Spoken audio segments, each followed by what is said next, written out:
You, John Fitzgerald Kennedy, do solemnly swear. I, John Fitzgerald Kennedy, do solemnly swear. That you will faithfully execute the office of President of the United States. That I will faithfully execute the office of President of the United States. And will, to the best of your ability. And will, to the best of my ability. Preserve, protect, and defend the Constitution of the United States. Preserve, protect, and defend the Constitution of the United States. So help you God. So help me God.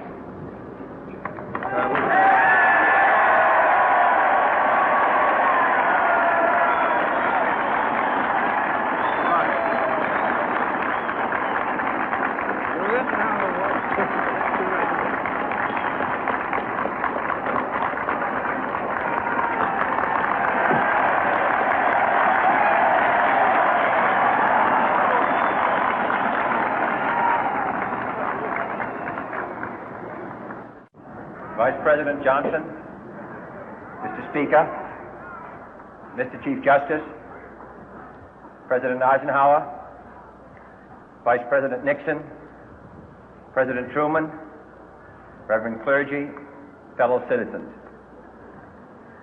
We observe today not a victory of party, but a celebration of freedom, symbolizing an end as well as a beginning, signifying renewal as well as change. For I have sworn before you and Almighty God the same solemn oath our forebears prescribed nearly a century and 3/4 ago. The world is very different now, for man holds in his mortal hands the power to abolish all forms of human poverty and all forms of human life. And yet the same revolutionary beliefs for which our forebears fought are still at issue around the globe. The belief that the rights of man come not from the generosity of the state, but from the hand of God. We dare not forget today that we are the heirs of that first revolution. Let the word go forth from this time and place to friend and foe alike that the torch has been passed to a new generation of Americans born in this century, tempered by war, disciplined by a hard and bitter peace, proud of our ancient heritage, and unwilling to witness or permit the slow undoing of those human rights to which this nation has always been committed and to which we are committed today at home and around the world.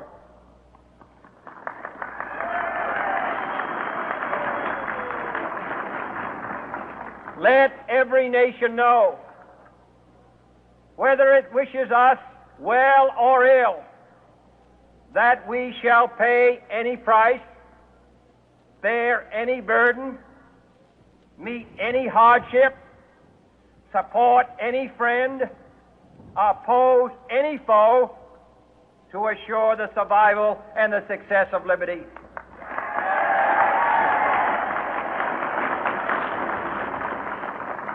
This much we pledge and more.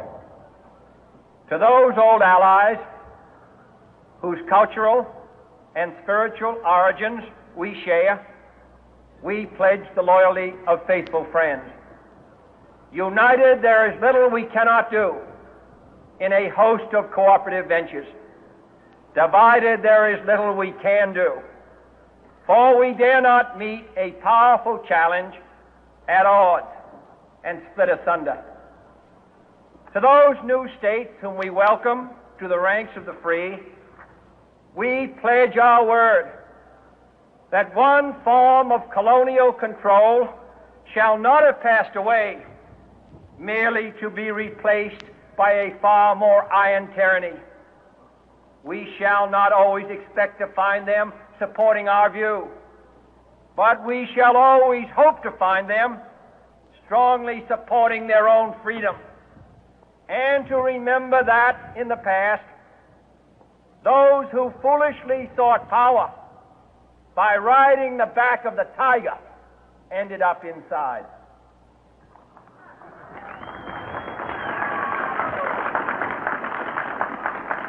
To those people in the huts and villages of half the globe struggling to break the bonds of mass misery, we pledge our best efforts to help them help themselves for whatever period is required, not because the communists may be doing it, not because we seek their votes, but because it is right.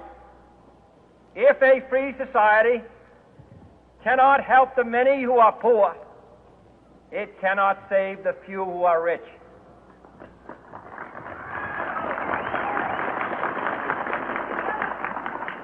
To our sister republics south of our border, we offer a special pledge to convert our good words into good deeds, in a new alliance for progress, to assist free men and free governments in casting off the chains of poverty.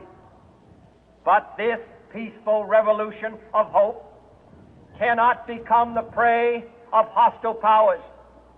Let all our neighbors know that we shall join with them to oppose aggression or subversion anywhere in the Americas. And let every other power know that this hemisphere intends to remain the master of its own house.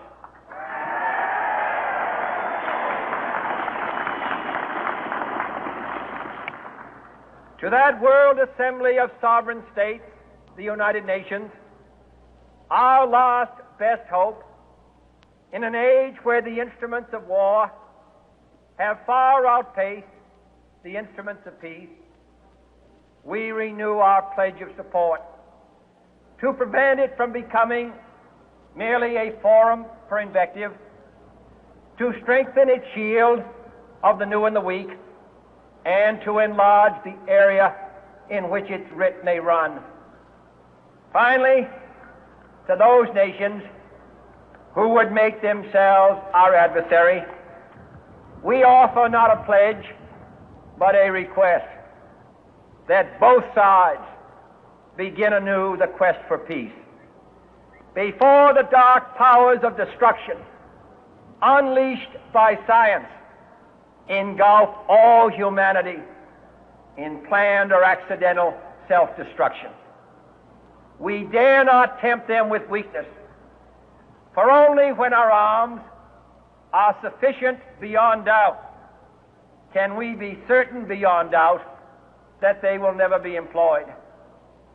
But neither can two great and powerful groups of nations take comfort from our present course, both sides overburdened by the cost of modern weapons, both rightly alarmed by the steady spread of the deadly atom, yet both racing to alter that uncertain balance of terror that stays the hand of mankind's final war. So let us begin anew, remembering on both sides that civility is not a sign of weakness, and sincerity is always subject to proof. Let us never negotiate out of fear, but let us never fear to negotiate.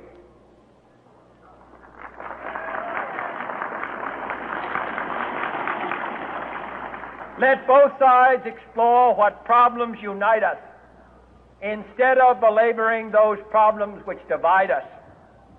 Let both sides, for the first time, formulate serious and precise proposals for the inspection and control of arms, and bring the absolute power to destroy other nations under the absolute control of all nations.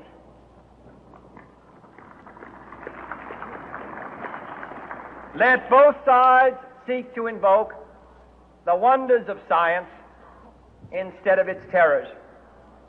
Together, let us explore the stars, conquer the deserts, eradicate disease, tap the ocean depth, and encourage the arts and commerce. Let both sides unite to heed in all corners of the earth the command of Isaiah to undo the heavy burden and let the oppressed go free. And if a beachhead of cooperation may push back the jungle of suspicion, let both sides join in creating a new endeavor, not a new balance of power, but a new world of law, where the strong are just and the weak secure and the peace preserved. All this will not be finished in the first 100 days, nor will it be finished in the first 1,000 days, nor in the life of this administration, nor even perhaps in our lifetime on this planet. But let us begin.